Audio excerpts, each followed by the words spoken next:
కావచ్చు, 5 గంటలు కావచ్చు, మొత్తం వ్యవస్థ కొలాప్స్ అయితే కయాస్ వచ్చే పరిస్థితి వస్తుంది. ఈ విషయం కూడా మీరు అర్థం చేసుకోమని కోరుతున్నా. రాష్ట్రంలో ఉండే ప్రతి ఒక్కరికి విజ్ఞప్తి చేస్తున్నా. ఒక వ్యక్తులుగా సమాజంలో బాధ్యత కలిగిన మనం సమాజంలో ఎవరికైనా ఇబ్బంది వస్తే అండగా నిలబడవలసిన బాధ్యత మీ మీద ఉంది. మీరు కూడా ముందుకు రండి, సహకరించండి. ఏ విధంగా సహకరిస్తారో మీకే వదిలిపెడుతున్నా. ఫైనాన్షియల్గా ఇస్తారా, లేకుంటే వచ్చి సేవ చేస్తారా? ఇక్కడ విజయవాడలో ఉండే, ఇక్కడ కానీ చుట్టుపక్కల ఉండే ప్రతి ఒక్క వ్యక్తిని కోరుతున్నా, ఇది మనందరి బాధ్యత. సాటి మనిషి ఇబ్బందుల్లో ఉన్నప్పుడు మీరు చేయాల్సిన పని, మీరు వంట చేసి తీసేపోయి ఒకసారి క్యారియర్ తీసి పెడతారా, లేకపోతే పరామర్శిస్తారా, వాళ్ళని లేకుంటే నిత్యావసర వస్తువులు ఇస్తారా, లేకుంటే వాళ్ళకి ఏదైనా కష్టాల్లో ఉంటే ఆదుకుంటారా? ఒక కుటుంబాన్నో ఒక 5 కుటుంబాలను మీ శక్తి మేరకు మీరు చేయగలిగితే అది మనలో ఉండే మానవత్వాన్ని నిరూపించుకున్నట్టు అవుతుంది. ప్రభుత్వం చేస్తాం, కానీ ప్రతి ఒక్కరూ గుర్తుపెట్టుకోవాల్సింది, సమాజం బాగుంటే మనం కూడా ఉంటాం. అలాంటి స్ఫూర్తికి మీరు నాంది పలకాల్సిందిగా ఈ విజయవాడలో ఉండే వీళ్ళని కూడా కోరుతున్నా. మేము చేయాల్సిన పనులన్నీ చేస్తాం. ఇక్కడుండే మీడియాను కూడా కోరుతున్నా, చెత్త రాజకీయాలు వద్దు. ప్రజలు ఇబ్బందుల్లో ఉన్నప్పుడు ప్రజాహితం కోసం పనిచేయండి. అలాంటి ఇష్టానుసారంగా రాసే వార్తల్ని పట్టించుకొని పాజిటివ్ వార్తలు ఉంటే ఇవ్వండి. నేను లాస్ట్ మైల్లోకి రీచ్ అయ్యి ప్రతి ఒక్కరికి న్యాయం చేసే బాధ్యత తీసుకుంటాం. Thank you. ఏమైనా క్వశ్చన్స్ కూడా చెప్పండి. ఆల్ మెడిసిన్స్ అన్ని పెట్టాం, ఒక ప్యాకెట్ పంపించాం. హెల్త్ అని ఎప్పటికప్పుడు అలర్ట్ చేస్తున్నాం. రాష్ట్రంలో ఉండే ట్యాంకర్లను తెప్పిస్తున్నాం. క్లీన్ అయిన ఏరియా అంతా కూడా క్లీనప్ చేస్తున్నాం. మొత్తం ఏమేం చేయాలనో ఇలాంటి ప్రత్యేకమైన పరిస్థితులు అన్నీ చేస్తాం.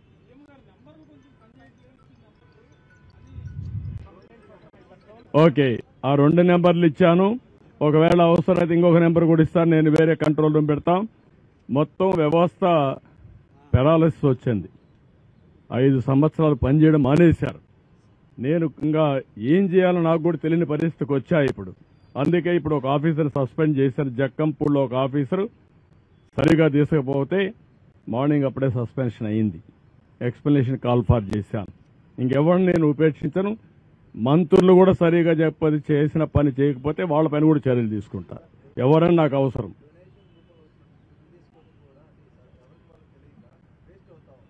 అంటే నేనేమంటానంటే, మనకుండే రిసోర్స్ అన్ని సద్వినియోగం చేసుకోవాలి. కాస్తో కోస్తో వేస్ట్ అయినా మేమేం చేశామంటే అందరికీ రీచ్ కావాలనే ఉద్దేశం చేశాం. వాళ్ళు రీచ్ కావాలంటే వాళ్ళకు ఇబ్బందులు ఉంటాయి.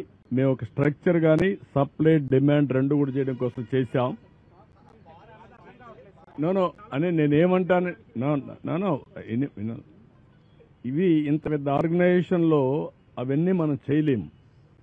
మేము మనుషుల యొక్క మీకు పేపర్కి ఇస్తాం, పలాని వ్యక్తి పలాని ప్రాంతంలో మా సచివాలయం ఇన్ఛార్జ్ సీనియర్ ఆఫీసర్ ఒక అతను ఉంటాడు. సచివాలయం సిబ్బందిని అంతా తీసుకున్నాం.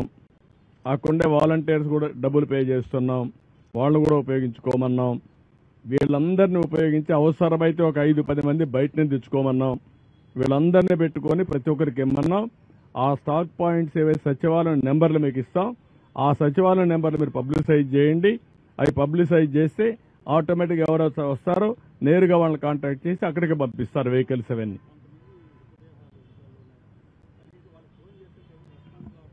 అదే నేను అనేది మానవతా దృక్పథంతో ఆలోచించమంటున్నాను. మన కుటుంబ సభ్యుడు ఒకడు చనిపోతే ఏ విధంగా ఫీల్ అవుతామో ఆ విధంగా అధికార యంత్రాంగం ఫీల్ కావాల్సిన అవసరం ఉంది. అధికార యంత్రాంగమే కాదు, సమాజం కూడా. సమాజంలో హితం అనేది మరి మనం చనిపోతే ఎవడు తీస్తాడు రేపు? ఆ ఆలోచన ప్రతి ఒక్కరికి రావాల్సిన అవసరం ఉంది. అందుకే చెప్తున్నా, చాలా గట్టిగా చెప్తున్నా. 1-2 కాదు, నేను చాలా చూశాను ఇవన్నీ. అవి చూసిన తర్వాత నాకు చాలా బాధ కలిగింది. ఆ బాధే ఇక్కడ రిఫ్లెక్ట్ చేస్తున్నా. చాలా స్టబర్న్గా ఉంటానని దృఢ సంకల్పంతో మనసును కూడా స్థిమితం చేసుకొని చెప్తున్నాను. Now everybody has to act. No excuses. I'm very clear on that.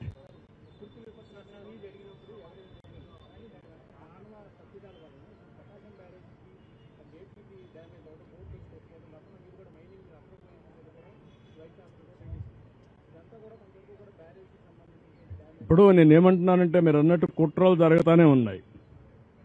ఇంత వర్షం పడితే ప్రజలు ఇంత ఇబ్బందుల్లో ఉంటే గుడ్ల వల్ల ఇష్యూ రేజ్ చేస్తారండి? బుద్ధి జ్ఞానం ఉందా మీకు? రాజకీయం ముసుగులో నేరస్తులు కాకపోతే ఏంటిది అంటే మా అటెన్షన్ డైవర్ట్ చేసి ప్రజలకు ఇబ్బంది పెట్టాలని మీ ఆలోచన. ఇప్పుడు కూడా మీరు అన్నారు ఆ బోర్డ్స్ వచ్చాయి, ఎక్కడి నుంచి వచ్చా కూడా ఇన్వెస్టిగేషన్ చేస్తాం, ఎందుకు వచ్చా కూడా ఇన్వెస్టిగేషన్ చేస్తాం. అందులో కూడా ఎవరైనా ఉంటే మీరు అన్నట్టు ఆ బోట్లు వచ్చినప్పుడు కరెక్ట్గా అది కొట్టుకున్న ప్లేస్ చూశాను నేను. ఆ ఇది కూడా బెండ్ అయింది, వంగిపోయింది. పిల్లర్ కాదు, పిల్లర్ మధ్యలో ఉండే జాయింట్ వెయిట్ అది వెయిట్ అంటారా, అది కంట్రోల్ అన్నమాట. రెండు పిల్లర్స్ మధ్యలో గేట్ ని కంట్రోల్ చేయడం కోసం పెట్టినటువంటి ఆ గేట్ అక్కడ ఉంటుంది, దాని సపోర్టింగ్ ఒక కాలం దాన్ని కొట్టుకునింది. అది బెండ్ అయిపోయి ఇరిగిపోయే పరిస్థితి వచ్చింది. అంటే ఏంటిది? ఎప్పుడు చరిత్రలో జరగల ఇలాంటివన్నీ జరుగుతున్నాయి. ఇప్పుడు అనుమానం రాని వారికి కూడా అనుమానం వచ్చే పరిస్థితి. ఎందుకు బాబాయిని చంపి నెక్స్ట్ డే నారాసురు రక్త చరిత్ర రాయగలిగిన వాళ్ళు ఇంక అనుమానం ఎందుకు రాదండి? Now I'm forced to suspect. ప్రతి ఒక్క ఈవెంట్ చూడండి, పాయిజన్ హాస్టల్స్లో ఏంటివన్నీ 1-4 సార్లు చెప్తున్నాను.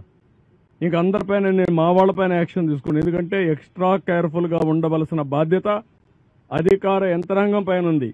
ఒకటి జరగకుండా చూసుకోవాలి, ఇలాంటి దుర్మార్గుల నుంచి కాపాడుకుంటూ ముందుకు పోవాలి, విజిలెంట్గా ఉండాలి. అది కూడా పెట్టాను. ఇప్పుడు అది కూడా అవేర్నెస్ తీసుకొస్తాం. నేను ఎవరు తప్పు జరిగినా, ఏ క్వార్టర్లో తప్పు జరిగినా బాధ్యత మీదే గుర్తుపెట్టుకోండి.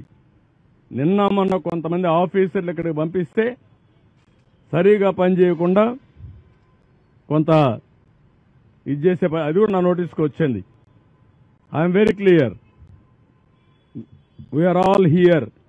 ప్రజాధనాన్ని మనకు శాలరీస్ ఇస్తున్నారు, public taxpayers money. We're here to do job. అంతేగాని ఇంకొక మాట ఎవరైనా మాట్లాడితే మాత్రం చాలా సీరియస్గా ఉంటుంది.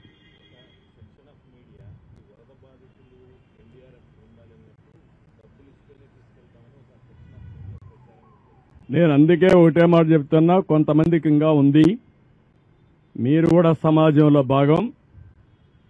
సమాజంలో మీరు కూడా ఇలాంటి తప్పుడు సంకేతాలు ఇచ్చి మీ పరువు పోగొట్టుకోవద్దండి. కమాన్ మెయిన్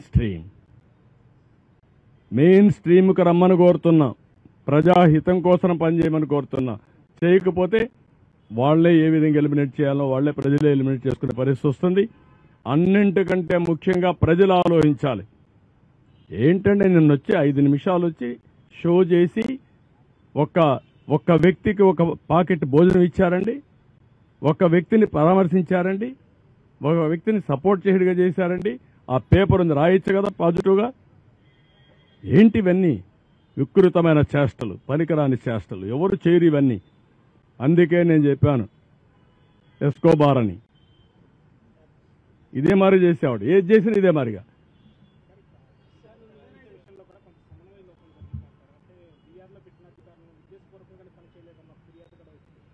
అవి కూడా నేను ఎగ్జామిన్ చేస్తున్నా. ఒకవేళ మా సీనియర్ ఆఫీసర్స్ గుడ్ ఫెయిత్ తో చేస్తుంటే ఆ ఫెయిత్ నిలబెట్టుకోవాల్సిన ఆఫీసర్ అతను. ఒకవేళ గుడ్ ఫెయిత్ తో పెట్టినప్పుడు, బాధ్యత ఇచ్చినప్పుడు, you don't have any excuse. As long as you are in government roles, that is your duty to do government duty. Be clear. ఒకవేళ వీఆర్లో పెట్టాడు సిఎస్ లేకుంటే మా డీజీ గారు ఓవర్లుక్ అయ్యారు, ఓవర్లుక్ అయితే పనిచేయవా నువ్వు? ఏమనుకుంటున్నారు మీరు? జీతం తీసుకోవడంలా? జీతం తీసుకున్నప్పుడు నీకు బాధ్యత లేదు. సమాజం నుండి కూడా బాధ్యత ఉంటుంది, గుర్తుపెట్టుకోండి. మీకు కూడా బాధ్యత ఉంది. అందుకే అడిగాను. మీకు మేము ఇవ్వకపోవచ్చు జీతం, ప్రజలు ఇస్తున్నారు. అందరం ప్రజలుంటేనే మనం అందరం ఉంటాం. ప్రజలు ఇబ్బందుల్లో ఉన్నప్పుడు మీనమేషాలు లెక్కేయడం, వాళ్ళకు నష్టం వచ్చే పనులు చేయడం అది క్షమించరాని నేరం. I'm very clear on that. నేను కూడా ప్రజలకు ఎప్పటికప్పుడు కమ్యూనికేట్ చేస్తా. నేను వాళ్ళు ఏ నిర్ణయం చేసి దానికి ముందుకు పోతాను. Thank you.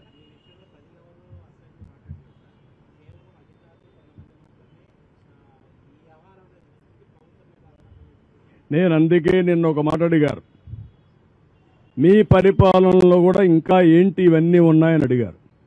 ఒకరు కాదు, ఎక్కడికి పోయినా మీరు పరిపాలనలోకి వచ్చారంటే మిమ్మల్ని కోరుకున్నాం, మీరు వచ్చారు. వచ్చిన తర్వాత ఎందుకు జరగడం లేదు, ఎందుకు ఇవన్నీ జరుగుతున్నాయి, మీరు చెప్తున్నారు ఎందుకు ఫీల్డ్లో జరగలేదు? They are asking me, now I have to respond. నిన్న ప్రధానమంత్రి గారు చెప్పినప్పుడు ఆయన ఒక మాట అన్నాడు, మీరున్నారు, మీరు చేయగలుగుతారు కదా. నమ్మకం ఆయనకు. ఉదువు సైక్లోన్లో వచ్చినప్పుడు చూశాడు ఆయన, ఇద్దరం దిగాం, ఆయన రిసీవ్ చేసుకుని కారులో పోతా ఉంటే ప్రజలు నన్ను చూసి ఒక నమ్మకంతో 2 ఏళ్లు చూపించి నవ్వారు, నవ్వుతూ స్వాగతం పలికారు. అంటే ఏంటి ఉద్దేశం? మీరున్నారు, మేము సేఫ్ అని, మాకేం బాధలు ఉండవు, అన్నీ జరుగుతాయని. ప్రధానమంత్రి గారు అన్నారు, నేను సీఎంగా పనిచేశాను, ఇది ఎప్పుడు నేను చూడలేదు. కష్టంలో ఉన్నప్పుడు ఫస్ట్ ప్రభుత్వం పైన పడిపోతారు, అలాంటిది నిన్ను చూసి 2 వేలు చూపించి నవ్వుతున్నారంటే, స్వాగతిస్తున్నారంటే నాకు ఆశ్చర్యం వేస్తుందని చెప్పారు. అది వాళ్ళ మంచితనం, వాళ్లకు మా మీద ఉండే నమ్మకం. ఆ నమ్మకాన్ని కాపాడుకోవడానికే ఇక్కడ కూర్చొని ఇన్ని ప్రయత్నాలు చేస్తున్నాను నేను. నిన్న కూడా నేను చూశాను, ఒక్కరు కూడా నన్ను బ్లేమ్ చేయాలా. సార్ మీరున్నారు, మీరుంటే జరగదు సార్. ఏంటి సార్, ఇక్కడే డెడ్ బాడీ వదిలేసి వెళ్ళిపోతారు వీళ్ళు.